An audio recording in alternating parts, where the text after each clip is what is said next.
श्री गुरुवे नमः. श्री श्रीपादराजम शरणं प्रपद्ये. अध्याय दुसरा. सिद्धयोग्याचे दर्शन. विचित्रपुरीचा वृत्तांत. मी मरुतमैल्य या पुण्यस्थळी घडलेल्या रोमहर्षक अनुभवाचे मनन करीत श्रीपाद श्री वल्लभ स्वामींचे स्मरण करीत पुढील प्रवासास प्रारंभ केला. मार्गात अनेक पुण्यात्म्यांचे थोर संतांचे दर्शन घेत मी मार्गक्रमण क्रमित होतो. मार्गात अनेक पुण्यात्म्यांचे थोर संतांचे दर्शन घेत मी मार्गक्रमण करीत होतो. या प्रवासात आश्चर्याची गोष्ट अशी की काही न मागता भोजन मिळत होते. पांड्या देशातील कंदमवनात जाईपर्यंत माझ्या शरीराचे वजन क्रमाक्रमाने कमी होत होते. या प्रांतात अतिजागृत असे शिवलिंग होते. त्याचे मी दर्शन घेतले व विश्रांतीसाठी शिवालयात थोडा वेळ थांबलो. नंतर प्रवास करण्यास सुरुवात केली. मार्गात मला सिद्ध योगींद्र नावाच्या एका महान तपस्व्याचा आश्रम लागला. मी आश्रमात जाऊन त्या महापुरुषाच्या चरणी नतमस्तक झालो. त्याने मोठ्या वात्सल्यपूर्व भावाने माझ्या डोक्यावर हात ठेवला. श्रीपाद श्रीवल्लभ दर्शन प्राप्तिरस्तु असा तोंड भरून आशीर्वाद दिला. त्यांच्या चरणस्पर्शाने माझे शरीर कापसासारखे हलके वाटू लागले होते. ते महायोगी मला म्हणाले, तू दर्शन घेतलेले ते शिवलिंग अत्यंत जागृत आहे. त्याची कथा सुद्धा मोठी रंजक आहे. देवेंद्राने आपल्या सामर्थ्याने अनेक राक्षसांना मारून टाकले, परंतु त्यातील एक राक्षस पळून गेला व त्याने महादेवाची तपस्या करण्यास सुरुवात केली. तो ध्यानस्थ असताना इंद्राने त्या राक्षसास निर्दयतेने ठार केले. त्या हत्येमुळे इंद्राचे सारे तेज लोप पावले व तो निस्तेज दिसू लागला. या पापाचे क्षालन करण्यासाठी त्याने अनेक तीर्थांचे दर्शन घेतले. पांड्या देशातील कंदमवनात तो आला आणि काय आश्चर्य, तेथील शिवलिंगाच्या प्रभावामुळे तो पूर्वीसारखा कांतिमय तेजस्वी दिसू लागला. त्याला अत्यंत आनंद झाला व त्या क्षेत्राचे महात्म्य जाणून घेण्याची उत्कंठा लागली. इंद्राने ते वन मोठ्या उत्सुकतेने पाहिले. तेव्हा त्या दिव्य शिवलिंगाचे दर्शन झाले. मोठ्या भक्तिभावाने त्याने त्याचे पूजन अर्चन केले. नंतर त्या स्वयंभूलिंगावरती त्याने सुंदर असे देवालय बांधले. हे इंद्राने प्रतिष्ठापना केलेले शिवलिंग समस्त पापांचे हरण करणारे असून अत्यंत मंगलदायक आहे. पुण्यवंतांनाच, श्री दत्तप्रभूंच्या भक्तांनाच विनासायच याचे दर्शन घडते. मी त्या महायोग्याचे हे वक्तव्य ऐकून अत्यंत रोमांचित झालो होतो. मोठ्या श्रद्धाभावाने त्यांचे चरणकमली मी नमस्कार केला. तेव्हा त्यांनी त्या शिवलिंगाचे पुन्हा एकदा दर्शन घेण्यास सांगितले.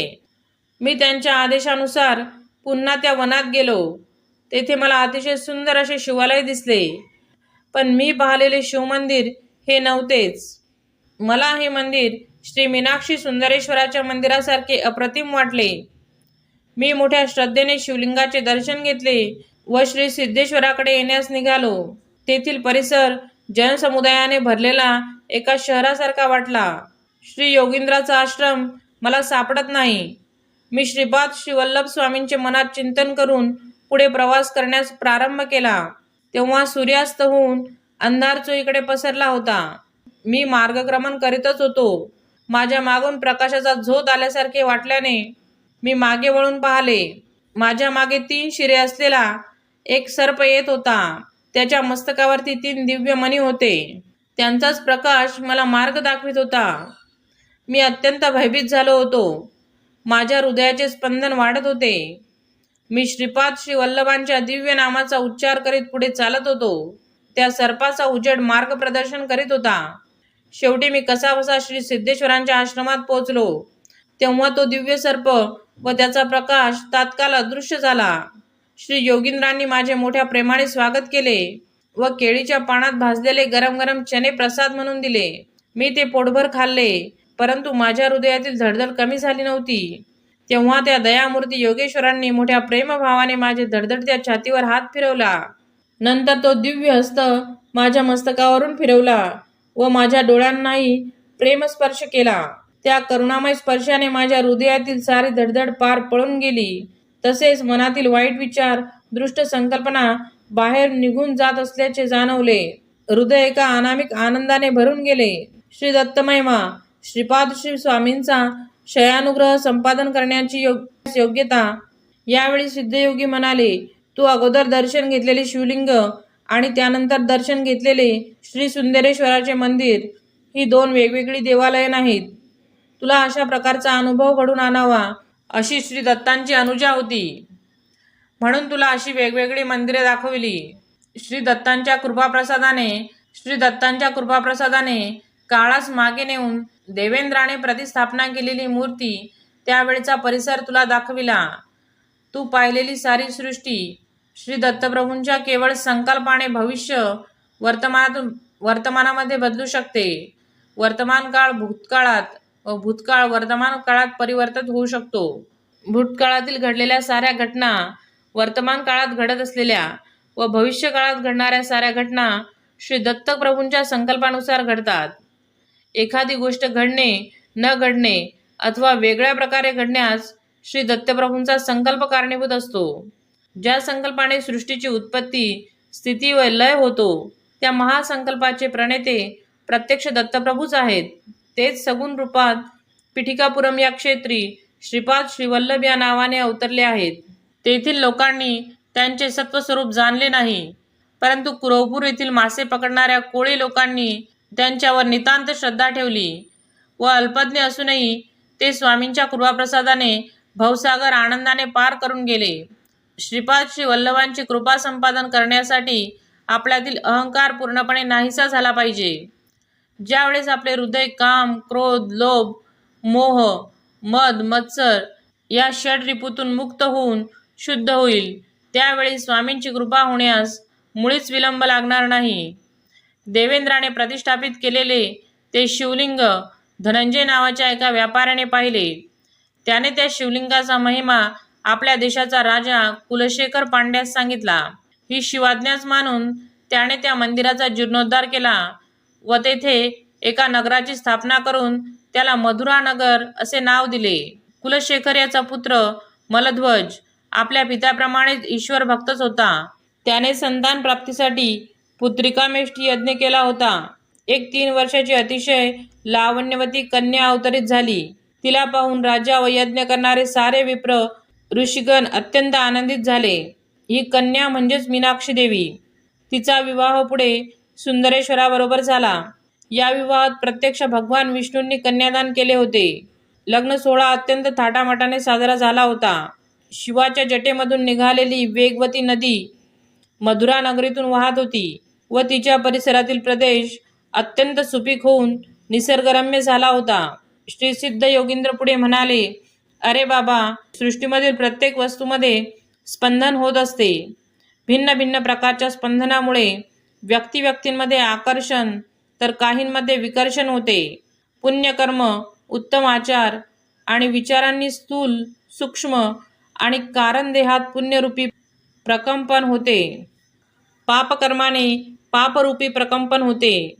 मनुष्याच्या पुण्याईने पुण्यशील व्यक्तीचा संग अर्थात सत्संगाची प्राप्ती होते.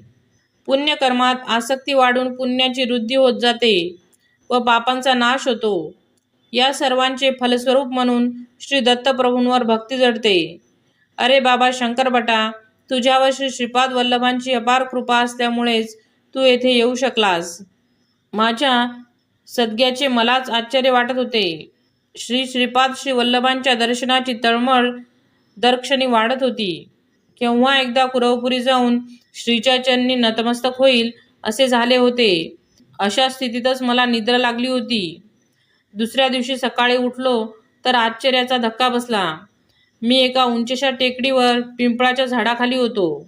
जवळपास कुणी माणसे नव्हती. मी रात्री ज्या सिद्ध योगींद्राच्या आश्रमात राहिलो होतो तो आश्रम दिसत नव्हता.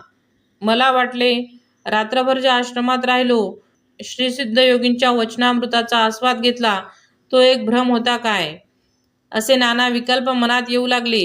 तेव्हा मी आपले सामान आवरून घेऊन पुन्हा प्रवास सुरू केला. सकाळी निघालेला दुपार झाली तरी चालतच होतो. थोड्या वेळात एक लहानसे गाव दिसले. मला अत्यंत भूक लागली होती. मी ब्राह्मणांशिवाय इतर कोणाच्या घरचे अन्न ग्रहण करीत नसे. त्या गावात एकही ब्राह्मण नव्हता. ते एक गिरिजन लोकांचे गाव होते. त्याचा मुख्य माझ्याजवळ आला व म्हणाला, आमच्या गावात कोणी ब्राह्मण नाही. आम्ही तुला फळे व मध देतो. त्याप्रमाणे त्या वृद्ध गृहस्थाने मला फळे व मध आणून दिले. मी ते खाणार एवढ्यात एक कावळा उडत आला आणि माझ्या डोक्यावर येऊन बसला व चोचीने डोक्यास इजा करू लागला. मी त्याला हाकलण्याचे खूप प्रयत्न केले, परंतु व्यर्थ गेले. तेवढ्यात बाजूस असलेल्या झाडावरून एकदम 4-5 कावळे आले. ते माझ्या हातावर खांद्यावर बसून चोचीने हातापायांवर जखमा करू लागले. मी तेथून फळे मध टाकून पळालो. तो वृद्ध गृहस्थ म्हणत होता, मी कोणा सिद्ध पुरुषाची निंदा केली असेल, त्यामुळेच या कावळ्यांचा त्रास भोगावा लागला. मला आठवले, मी त्या सिद्ध योगींद्रांच्या बद्दल मनात शंका घेतली होती. त्याच अपराधाची ही शिक्षा होती. माझे शरीर रक्तबंबाळ झाले होते. मी पळत होतो. कावळे पाठलाग करीतच होते. मी श्री श्रीपाद वल्लभांची मनोमन प्रार्थना केली व या संकटातून सुटका करण्याची विनंती केली.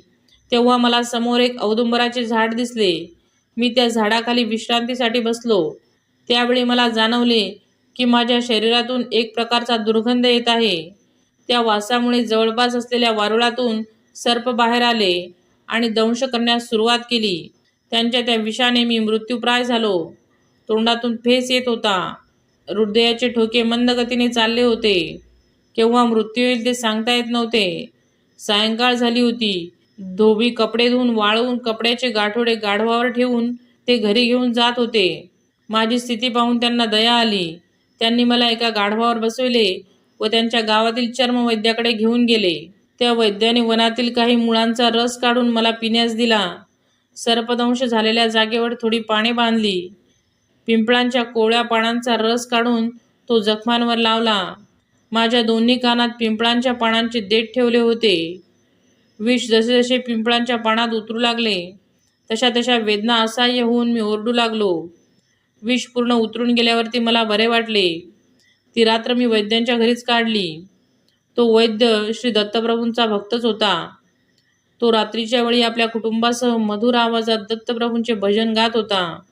मी पलंगावर निजलो होतो. त्यांच्या त्या रसभरीत कीर्तन गायनाने माझे हृदय श्री दत्तप्रभूंच्या कंपनाने भरून आले होते. त्या वैद्यांनी केलेल्या उपचारांनी मी पूर्ण बरा झालो होतो. त्यांचे हे उपकार कसे फेडावे हे मला समजत नव्हते. भजन संपवून तो वैद्य माझ्याकडे आला. त्याचे नेत्र करुणारसांची जणू वर्षाच करत होते. तो म्हणाला, माझे नाव वल्लभदास आहे. मी चर्मकारांचा वैद्य आहे. मी नीच जातीचा असलो तरी मी जाणतो की तुम्ही श्रीपाद श्री वल्लभांच्या दर्शनासाठी निघाला आहात. तुम्हाला कावळ्यांकडून त्रास झाला व सर्पदंश का झाला ते सुद्धा मला माहीत आहे. आपले नाव शंकर भट आहे ते मी जाणतो. त्याच्या या अचूक वक्तव्याने मी अवाकच झालो. मला वाटले त्या वैद्यात ज्योतिषशास्त्राचे ज्ञान असावे. हा विचार मनात येताच वल्लभदास म्हणाला, मी ज्योतिषी नाही. मी पिठिकापुरम म्हणजे पंडितांचे माहेरघर, सांगवेदार्थ सम्राट अशी पदवी मिळालेले श्री मल्लादी बापन्ना अवधानलू यांनी सुद्धा या पुण्यभूमीत निवास केला होता. परंतु हे प्रगाढ वेदज्ञान असलेले पंडित अहंकारामुळे श्री श्रीपाद वल्लभांचे खरे स्वरूप जाणू शकले नाहीत. शुक्ल वेदांत अर्थहीन तर्कवितर्क करणारे पंडित श्रीपाद श्री वल्लभांच्या कृपेस पात्र होऊ शकले नाहीत. तुला टोचून जखमा केलेले कावळे हे पूर्वजन्मीचे पिठिकापुरम येथील महाअहंकारी पंडितच होते. त्यांनी आपले जीवन श्री श्रीपाद वल्लभांचे महात्म्य न जाणता आपल्या ज्ञानाच्या अहंकारातच व्यर्थ घालविले. ते मृत्यूनंतर स्वर्गलोकास गेले. तेथे इंद्राने त्यांचा वेदपंडित घनपाठी म्हणून सत्कार केला. परंतु जेव्हा त्यांना भूक लागली व जीव भुकेने व्याकुळ झाला तेव्हा त्यांना खाण्यासाठी कोणी काहीच दिले नाही. इंद्र म्हणाला, तुम्ही पृथ्वीवर असताना दान धर्म केला असता तर एका दाण्यासाठी 1000 दाणे आमच्याकडून मिळाले असते. परंतु तुम्ही कोणाला काही दान दिले नाही, तेव्हा तुम्हाला आम्ही काहीच देऊ शकत नाही. तुम्ही या लोकात इच्छेने कितीही काळ राहू शकता, परंतु अन्न पाण्या वाचून इतर स्वर्गसुखे खरोखर शिक्षेसारखी होती. हे पंडितांनो, तुम्ही पादगयेसारख्या पवित्र स्थळी राहून सुद्धा श्रद्धा भक्तिनिष्ठेने आपल्या पितरांना पिंडदान केले नाहीत. आई वडिलांना योग्य तो सन्मान न करता त्यांच्या औषध पाण्यासाठी एवढा खर्च झाला, असे कृतज्ञतेचे उच्चार तुम्ही वारंवार काढले.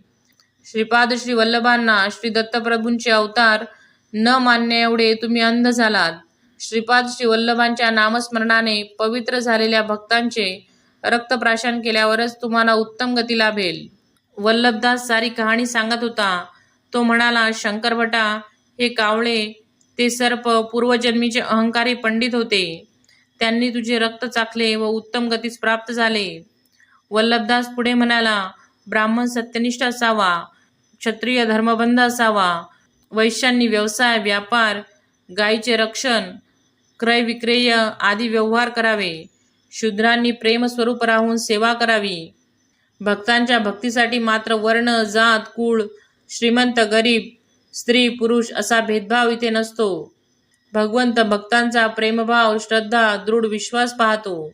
मानव कोणत्याही वर्णात जन्मला तरी त्याने स्वधर्मानुसार कर्म करावे. तू लहान असताना विष्णुमूर्तीचे ध्यान श्लोकाचे पठण करीत होतास. त्यावेळी तू विनोदाने एका श्लोकाचा चूक अर्थ आपल्या मित्रांना सांगत होतास. तो श्लोक असा होता, शुक्लांबरधरम विष्णू शशिवर्णम चतुर्भुजम प्रसन्नवदनम ध्यायेतं सर्व विघ्नोपशांतये. याचा विनोदार्थ केलेला अर्थ श्री दत्तप्रभूंना आवडला नाही. त्याची शिक्षा म्हणून तुला धोबी लोकांनी गाढवावर बसून आणले. शेवटी चर्मकरांच्या गावात पोचविले. तुझी अशी दुर्गती करण्यामागे श्रीपाद श्री वल्लभांचा विनोदाबरोबरच तुला काही पाठ शिकवून तुझ्यातील अहंकार दूर करण्याचा मानस होता. त्या दयाघन श्री गुरु श्रीपाद श्री वल्लभांची प्रत्येक क्षणी आपल्यावरती दृष्टी असते. ही गोष्ट ध्यानात असू दे. श्री वल्लभदासांच्या हितोपदेशाने मी कृतकृत्य झालो. माझ्यातील ब्राह्मण असल्याचा अहंकार नाहीसा झाला. मी वल्लभदासांचा पाहुणचार स्वीकारला. 2-3 दिवस राहून पुढे चिदंबरला जाण्यास निघालो. चिदंबरला पोहोचण्याच्या अगोदर विचित्रपूर नावाचे गाव लागले. त्या गावाच्या नावाप्रमाणे राजाही विचित्र वर्णन करणारा होता. त्या राजास एक मुलगा होता, परंतु तो मुका असल्याने राजा नेहमी उदास असे. त्याला वाटे की ब्राह्मणांनी लोभभूयिष्ठ असा यज्ञ केल्याने त्याचा मुलगा मुका झाला. तो ब्राह्मणांचा अपमान करून त्यांना गाढवावर बसवून त्यांची मिरवणूक काढीत असे. ब्राह्मणांना दान म्हणून राजगिऱ्याची भाजी देत असे. त्या राज्यात ब्राह्मण आपला अहंकार विसरून अगदी दयनीय स्थितीस प्राप्त झाले होते. एका विद्वान ब्राह्मणास राजाने मूक भाषेवर ग्रंथ लिहिण्यास आज्ञा केली होती. त्या राजाज्ञेनुसार ते राजगुरू ब्राह्मण मूक भाषेवरती संशोधन करू लागले होते. शंकरभट आणि राजे महाराजांचा संवाद. राजाच्या सैनिकांनी मला आपण ब्राह्मण आहात का असा प्रश्न विचारला. मी होकारार्थी मान हलविताच आपणास आमच्या महाराजांच्या आग्रहाचे आमंत्रण आहे असे म्हणून राजवाड्यात येण्याची विनंती केली. मी त्यांच्याबरोबर राजासमोर उभा राहिलो. मला भीतीने घाम सुटला होता. मी तेव्हा मनोमन श्री श्रीपाद वल्लभांची प्रार्थना केली व नामस्मरण करू लागलो. राजाने मला पहिला प्रश्न विचारला, तेवढ्यास एवढे तरी एवढ्यास किती होईल? मी गंभीरपणे उत्तर दिले, एवढ्याला एवढेच. माझ्या उत्तराने राजाला आश्चर्य वाटले व तो म्हणाला, महात्मन, आपण मोठे पंडित आहात. आपल्या दर्शनाने मी धन्य झालो. राजाने आपल्या पूर्वजन्मातील आठवण सांगण्यास सुरुवात केली. तो त्या जन्मी एक ब्राह्मण होता. त्याच्या घरी राजगिरा पिकत असे. ती भाजी तो सर्वांना मुखहस्ताने देत असे. त्याच्या साह्यदायी ब्राह्मणाकडून यजमानांच्या घरी पूजा अर्चा अभिषेक आदी करवून घेत. यजमानांनी दिलेली दक्षिणा मात्र स्वतः घेऊन अगदी अल्पशी त्या गरीब ब्राह्मणास देत असत. त्याच्या घरची राजगिऱ्याची भाजी सुद्धा फुकट घेत. कालचक्र फिरत गेले. दुसऱ्या जन्मी तो गरीब ब्राह्मण राजा म्हणून जन्माला आणि त्याला त्रास देणारे लुबाडणारे ब्राह्मण दुसऱ्या जन्मी सुद्धा त्याच राज्यात ब्राह्मण म्हणून जन्मले. तो राजा पूर्वीच्या जन्मी दिलेल्या राजगिऱ्याच्या भाजीच्या दानाच्या कैकपट या जन्मात दान देत होता. त्याला अचाट दानाचे फळ काय मिळेल याचे उत्तर हवे होते. मी राजाला म्हणालो, महाराज, राजगिऱ्याची भाजी कितीही दान केली तरी तिच्या 100 पटीने तीच भाजी आपणास मिळते. सध्याच्या परिस्थितीत रत्न, मणी, सोने आदी दान करणे तुझ्या हिताचे आहे. माझ्या उत्तराने राजास आनंद झाला. आता दुसरा प्रश्न मूक भाषेत होता. राजगुरूंनी माझी परीक्षा घेण्यासाठी आपली 2 बोटे दाखवून 1 का 2 असे खुनेनेच विचारले. त्यांनी मला एकटाच आलास का सोबत कोणी आहे असा प्रश्न वाटून मी एकटाच आलो असे दर्शविण्यास 1च बोट दाखवून खुनेनेच उत्तर दिले. त्यानंतर त्यांनी 3 बोटे दाखविली. 3 संख्या पाहताच मला दत्तात्रयाची त्रिमूर्ती आठवली. तुम्ही दत्तभक्त आहात का? तुम्ही दत्तभक्त आहात का असा प्रश्न वाटला. मी भक्ती ही गुप्त असावी असे जाणून हाताची मूठ बंद करून दाखविली व भक्ती हा विषय अंतरंगाचा आहे असे सांगितले. नंतर राजगुरूंनी गोड पदार्थांचा मिठाईचा भंडाराच मला देत असल्याची खूण म्हणून तसे हातवारे केले, परंतु मी हाताने नाकारले व माझ्याजवळ असलेले पोहे पुरचडीतून काढून त्यांना दिले. मला गोड पदार्थांपेक्षा पोहेच जास्त आवडतात. तुम्ही सुद्धा याची चव पाहू शकता असा माझा भाव होता. माझ्या उत्तराने राजगुरू अति प्रसन्न झाले आणि राजास म्हणाले, राजा हा फार मोठा पंडित आहे. हा मुक्यांच्या भाषेत सुद्धा मोठा पंडित आहे. 2 परीक्षांमध्ये तर मी सफल झालो होतो. आता 3री परीक्षा डोळ्यासमोर भेडसावत होती. राजगुरूंनी सांगितले, चमकमधील श्लोक वाचून त्याचा अर्थ सांगावा. मी श्रीपाद श्री वल्लभांचे मनोमन स्मरण करीत एक एक श्लोक वाचला व त्याचा अर्थ सभेत समजावून सांगितला. मी सांगितलेला अर्थ असा होता, एकाचमे म्हणजे 1, तिशश्चमे म्हणजे एकाला 3 जोडले असता 4 होतात व त्याचे वर्गमूळ 2 येते. पंचचमे म्हणजे 4त 5 मिसळल्यास 9 होतात, त्याचे वर्गमूळ 3 येते. सप्तचमे वर आलेल्या 9 मध्ये 7 मिसळल्यास 16 येतात व त्याचे वर्गमूळ 4 येतो. नवचमे म्हणजे वरील 16 संख्येत 9 मिसळले असता 25 येतात व त्याचा वर्गमूळ 5 येतो.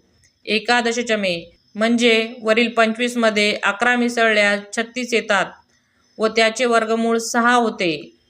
त्रयोदशचमे म्हणजे वरील 36 संख्येत 13 मिसळल्यास 49 येतात व त्याचे वर्गमूळ 7 येते. पंचदशचमे म्हणजे वरील 49 संख्येत 15 मिसळले असता 64 होतात व त्याचे वर्गमूळ 8 येते. सप्तदशचमेचा अर्थ वरील 64 संख्येत 17 मिसळले असता येणारी संख्या 81 आणि त्याचे वर्गमूळ 9. नवदशचमे म्हणजे वरील 81 संख्येत 19 मिसळले असता 100 होतात व त्याचे वर्गमूळ 10 येते. एकाविंशतिचमे म्हणजे वरील 100 या संख्येत 21 मिसळल्यास संख्या 121 होते व त्याचे वर्गमूळ 11. त्रयोविंशतिचमे वरील 121 संख्येत 23 मिळवले असता 144 होतात, त्याचे वर्गमूळ येते 12. पंचविंशतिचमे याचा अर्थ वरील 144 संख्येत 25 मिसळले असता 169 होतात व त्याचे वर्गमूळ येते 13. सप्तविंशतिचमे याचा अर्थ वरील 169 मध्ये 27 मिसळले असता 196 होतात व त्याचे वर्गमूळ येते 14. नवविंशतिचमे म्हणजे वरील 196 मध्ये 29 मिसळले म्हणजे वरील 196 मध्ये 29 मिसळल्यास 225 होतात व त्याचे वर्गमूळ 15 येते. एकत्रिशचमे याचा अर्थ वरील 225 मध्ये 31 मिसळले असता 250 येतात आणि त्याचे वर्गमूळ 16. त्रयस्तिचचमे म्हणजे वरील 256 मध्ये 33 मिसळले असता 289 येतात, त्याचे वर्गमूळ येते 17. माझे हे प्रवचन मलाच आश्चर्यकारक वाटले. मी हे जे बोलतो ते सर्व सृष्टीच्या प्रमाणाचे रहस्य होते. ते कणाद ऋषींना माहीत होते.